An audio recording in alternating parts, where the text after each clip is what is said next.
সত্যবাণী। ঠাট্টা করো না, করলে সম্মান নষ্ট হবে। মিথ্যা বলো না, বললে ঈমানের জ্যোতি নষ্ট হবে।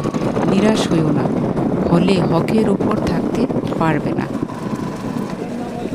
কুসঙ্গে থেকো না, থাকলে নিন্দিত হবে।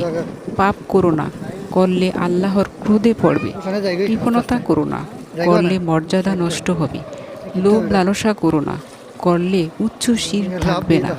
চুগলখড়ি করো না, করলে জাহান্নামী হবে। এমন উপদেশ দিও না যা নিজে করো না। ওয়াদা করো না যা পূরণ করতে পারবে না। নামাজ ছেড়ো না, ছাড়লে আল্লাহর জিম্মায় থাকবে না। অহংকার করো না, করলে ধ্বংস হবে। স্বামীর অবাধ্য চলো না, চললে বেহেশত পাবে না। আলস্য করো না, করলে কর্তব্য কর্মে ত্রুটি হবে। হিংসা করো না, করলে আত্মপীড়ন